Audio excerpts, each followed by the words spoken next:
वाला था, वो ऐसी जमीन पर टिक ही नहीं सकती थी। कोई भी आम इंजीनियर होता तो जगह बदल देता, लेकिन शाहजहां की जिद थी, मकबरा बनेगा तो यहीं, ताकि मैं अपने किले से इसे देख सकूं।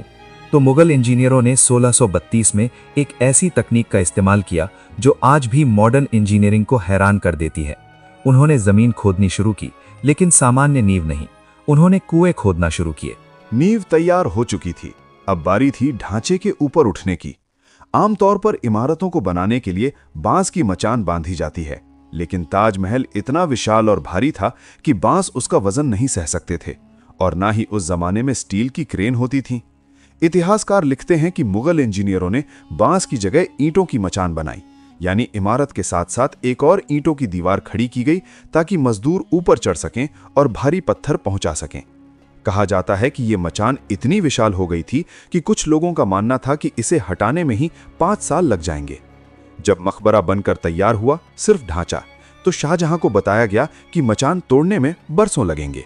शाहजहां, जो मुमताज की याद में एक दिन भी बर्बाद नहीं करना चाहता था, उसने एक शाही फरमान जारी किया, जो कोई भी इस मचान की ईंटें ले जाएगा वो ईंटें उसी की होंगी। उस जमाने में ईंटें महंगी होती थीं। स्थानीय किसानों और मजदूरों ने जब ये सुना तो हजारों की भीड़ उमड़ पड़ी। रातों रात, जी हां, सिर्फ एक रात में पूरी मचान गायब हो गई। गांव वालों ने मुफ्त की ईंटों के लालच में बरसों का काम घंटों में निपटा दिया। ये शाहजहां की स्मार्ट मैनेजमेंट का एक नमूना था। ढांचा तैयार था, लेकिन ये अभी बदसूरत ईंटों और चूने का पहाड़ था। इसे वो सफेद जन्नत बनाने के लिए चाहिए था खालिस सफेद संगमरमर। शाहजहां ने पूरे हिंदुस्तान की खाक छान मारी, लेकिन उसे वो सफेदी नहीं मिली जो उसे चाहिए थी। आखिरकार राजस्थान के मकराना की खदानों में दुनिया का सबसे बेहतरीन मार्बल मिला।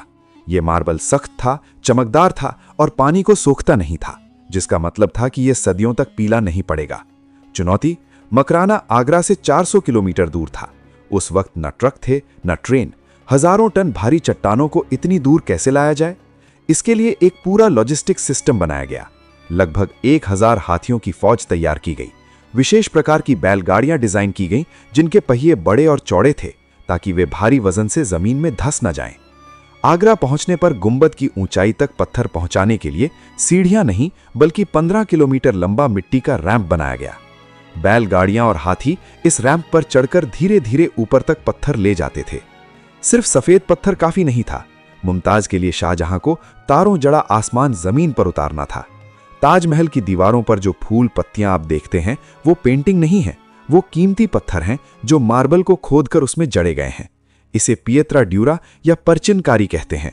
शाहजहां ने दुनिया भर के मुल्कों में अपने दूत भेजे ताकि नायाब हीरे जवाहरात लाए जा सकें। नीला पत्थर अफगानिस्तान से आया, फिरोजा तिब्बत से, जास्पर पंजाब से, जेड और क्रिस्टल चीन से, कर्नेलियन अरब से और नीलम श्रीलंका से मंगाया गया। कुल मिलाकर 28 प्रकार के बेशकीमती पत्थर ताजमहल की दीवारों में जड़े गए। उस वक्त ताजमहल सिर्फ एक मकबरा नहीं, बल्कि दुनिया का सबसे बड़ा खजाना बन गया था। अंग्रेज जब भारत आए तो उन्होंने इनमें से कई कीमती पत्थर दीवारों से खोदकर निकाल लिए, लेकिन जो बच गया वो आज भी हमारी आंखों को चकाचौंध करने के लिए काफी है। ताजमहल सिर्फ ईंट पत्थर नहीं है, ये ऑप्टिकल इल्यूजन का एक खेल है। मुगल आर्किटेक्ट्स उस्ताद अहमद लाहौरी और उनकी टीम जानते थे कि इंसान की आंखें धोखा खा सकती हैं, इसलिए उन्होंने पत्थर को भी धोखा देना सिखा दिया। जब आप ताजमहल के मुख्य द्वार से अंदर घुसते हैं तो जैसे ही आप गेट के पास जाते हैं, ताजमहल छोटा होता हुआ दिखाई देता है, और जैसे ही आप गेट से दूर जाते हैं, ताजमहल बड़ा होता जाता है। ये जानबूझकर किया गया ताकि जब आप वहां से विदा लें तो ताजमहल आपकी यादों में बड़ा होकर बस जाए। अगर आप ध्यान से देखें तो ताजमहल की चारों मीनारें बिल्कुल सीधी नहीं हैं, वे बाहर की तरफ झुके हुई हैं। अगर वे सीधी होती तो दूर से देखने पर लगता कि वे अंदर गुंबद की तरफ गिर रही हैं। आंख के इस धोखे को ठीक करने के लिए उन्हें बाहर झुकाया गया। साथ ही सुरक्षा की दृष्टि से भी अगर कभी भयानक भूकंप आए तो ये भारी मीनारें बाहर की तरफ गिरे, न कि मुख्य मकबरे पर। मुख्य द्वार पर कुरान की आयतें लिखी हैं। नीचे के अक्षर छोटे हैं और ऊपर सैकड़ों फीट ऊपर के अक्षर बड़े लिखे गए हैं, लेकिन जब आप नीचे से खड़े होकर देखते हैं तो सारे अक्षर एक ही साइज के लगते हैं। ये काम था मशहूर कैलीग्राफर अमानत खान का। अब बात करते हैं उस सबसे बड़े काले सच की जो हर किसी की जुबान पर है। क्या शाहजहां ने सच में मजदूरों के हाथ काट लिए थे? ये कहानी सदियों से सुनाई जा रही है, लेकिन इतिहासकार और आर्किटेक्चरल एक्सपर्ट्स का कहना है कि यह झूठ है। किसी भी समकालीन मुगल हिस्ट्री की किताब में या किसी विदेशी यात्री के नोट में हाथ काटने का जिक्र नहीं है, बल्कि सबूत इसके विपरीत हैं। ताजमहल बनाने वाले कई मजदूरों और कारीगरों ने बाद में शाहजहानाबाद यानी पुरानी दिल्ली बनाने में भी काम किया। अगर उनके हाथ काट दिए गए होते तो वे लाल किला और जामा मस्जिद कैसे बनाते? दरअसल ये मुहावरा था कि शाहजहां ने कारीगरों के हाथ बांध दिए, जिसका मतलब था कि उनसे एक कॉन्ट्रैक्ट साइन करवाया गया कि वो ऐसी कोई दूसरी इमारत किसी और राजा के लिए नहीं बनाएंगे। बदले में उन्हें पूरी जिंदगी पेंशन दी गई। वक्त के साथ हाथ बांधना मुहावरा हाथ काटना कहानी बन गया। इन 20,000 मजदूरों के रहने के लिए मकबरे के पास ही एक पूरी बस्ती बसाई गई थी, जिसे आज हम ताजगंज के नाम से जानते हैं। साल 1648 आते आते मुख्य मकबरा बनकर तैयार हो गया था। ये सफेद संगमरमर का पहाड़ अब यमुना किनारे खड़ा था, सूरज की रोशनी में चमकता हुआ। लेकिन अभी काम खत्म नहीं हुआ था। अभी इसके बागीचे, मस्जिद और मेहमान खाना बनना बाकी था। शाहजहां अब बूढ़ा हो रहा था, खजाना खाली हो रहा था और सबसे बुरी बात, उसके बेटों के बीच तख्त के लिए नफरत की आग सुलगने लगी थी। साल 1657 ताजमहल का मुख्य परिसर मस्जिद और मेहमान खाना बनकर तैयार हो चुके थे। 22 साल की मेहनत के बाद मुमताज का वादा पूरा हो चुका था। लेकिन आगरा की हवाओं में एक अफवाह तैर रही थी, एक ऐसी अफवाह जो आज भी इतिहासकारों के लिए पहेली बनी हुई है। काला ताजमहल। यूरोपीय यात्री जीन बैप्टिस्ट तेवर्नियर, जो उस वक्त आगरा में थे, उन्होंने अपनी डायरी में लिखा कि शाहजहां अपनी खुद की कब्र के लिए यमुना नदी के दूसरे किनारे पर एक और ताजमहल बनवाना चाहते हैं, हूबहू वैसा ही, लेकिन काले संगमरमर से। और इन दोनों इमारतों को यमुना के ऊपर एक चांदी के पुल से जोड़ा जाना था। सदियों तक लोग इसे सच मानते रहे, लेकिन 1990 के दशक में जब पुरातत्व विभाग यानी ASI ने मेहताब बाग में खुदाई की तो उन्हें वहां काले पत्थर मिले।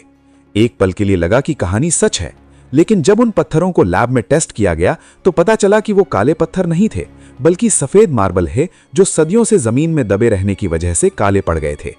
आज ज्यादातर इतिहासकार मानते हैं कि काला ताजमहल शायद कभी बनने वाला नहीं था। मेहताब बाग को शाहजहां ने इसलिए बनवाया था ताकि वहां के मूनलाइट पूल के पानी में रात के वक्त सफेद ताजमहल की काली परछाई दिखाई दे। यानी शाहजहां ने बिना एक पत्थर रखे ही एक काला ताज पानी में बना दिया था।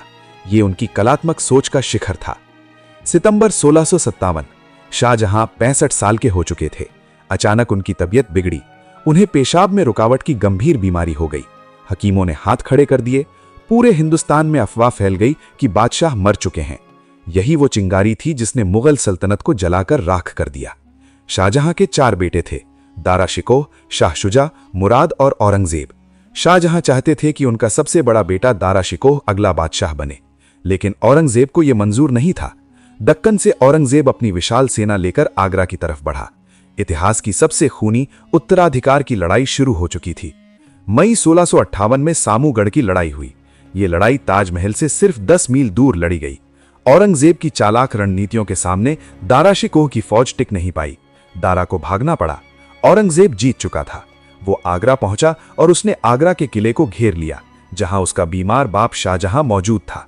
औरंगजेब ने किले पर हमला नहीं किया, बल्कि उसने क्रूर चाल चली। उसने किले में जाने वाली यमुना नदी की पानी की सप्लाई काट दी। जून की भीषण गर्मी में किले के अंदर पानी की बूंद बूंद के लिए लोग तरसने लगे। दुनिया का बादशाह शाहजहां, जिसने लोगों के लिए नहरें बनवाई थीं, अब प्यास से तड़प रहा था। उसने औरंगजेब को एक भावुक खत लिखा। ए बेटे, तुम तो हिंदुओं के भगवान से भी गए गुजरे निकले। वो तो अपने मरे हुए पूर्वजों को भी पानी यानी तर्पण पिलाते हैं, और तुम अपने जिंदा बाप को पानी के लिए तड़पा रहे हो। लेकिन औरंगजेब का दिल पत्थर का था। उसे पानी नहीं मिला। मजबूर होकर 3 दिन बाद शाहजहां ने किले के दरवाजे खोल दिए और आत्म